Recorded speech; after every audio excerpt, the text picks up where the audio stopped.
he'd put his whole heart and soul out on the field, and if you're playing with him, you're going to do the same. Most guys, you're like, I got to go to practice today, whatever. He's like, yeah, let's go. All excited to get out there on the field to play. Mark loved double sessions, which kids don't, and even coaches, it's a necessary grind. You got to do it, it's very important, but they don't truly love it. And Mark loved the workouts, he loved the sprints, he loved everything to do with it.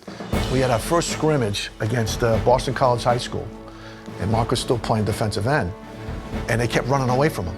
BC High just wouldn't run near him. We put him in the middle of the defense, and we said, now no one can run away from him. Chase, go get the ball. And we're like, and Mark was a kid we talked about all the time. He said, get from point A to point B and get there in a really bad mood. And Mark would get there in a really bad mood every time.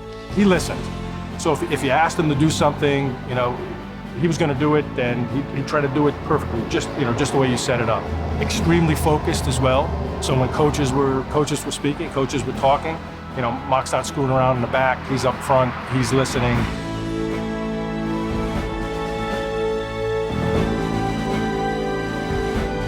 He would be in and out of the office a lot. I'm not making this up, I swear to God. He'd be practicing like swim moves, like as he's like going into the office and like spinning around, and I'm like, that's interesting, right? But then I realized, that's the football guy, right? Well, there you go, right? My big goal and dream at that time was to play college football. You gotta have a good film against a good team. Brockton is the standard. The Big Three schedule gets underway as the Durfee Hilltoppers come to town to take on the Brockton Boxers. They were just big, strong, tough kids.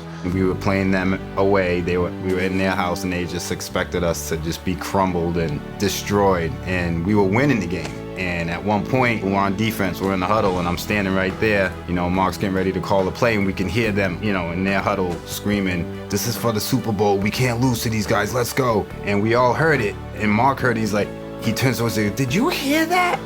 And he started freaking out on us. He's like, "Let's go." So everybody the intensity just grew from there. He tore him up the whole game. Who makes the stop? Number 54.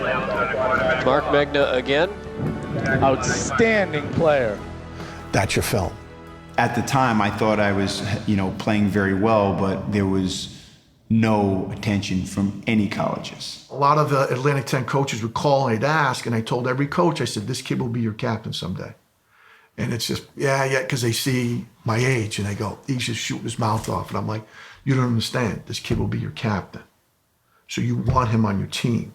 Nobody else offered him. Rhode Island, New Hampshire, Boston College, certainly, UMass. Nobody else offered him. The only two schools that took it seriously were Richmond, obviously through Coach Reed, and Northeastern.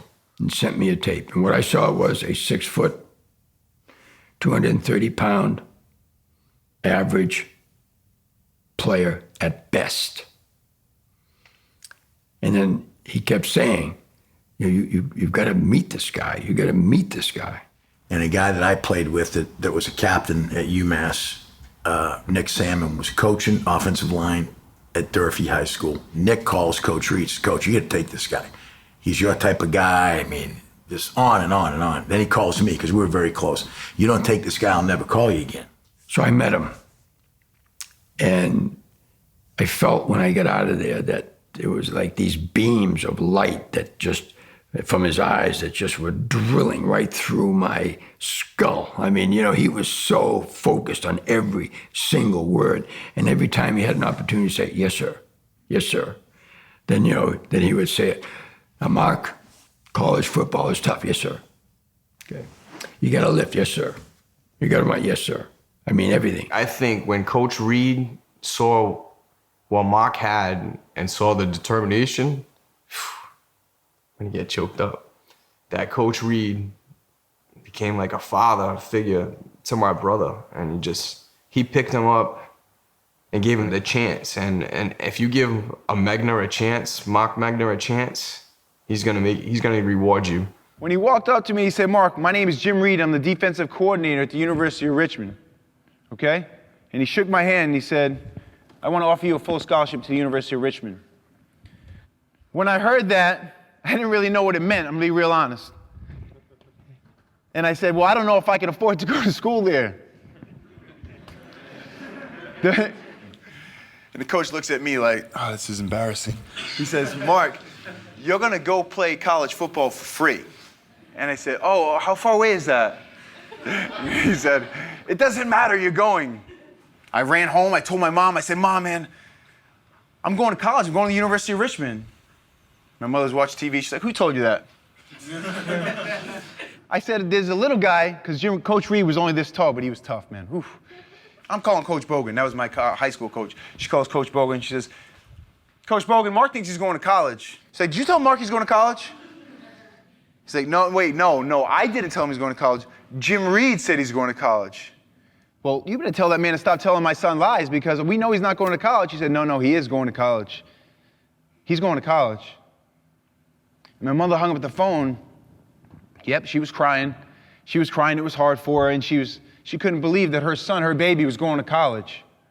Now, there's another dynamic that comes into play here with Mark Megna, and that's his mother, who I dearly love.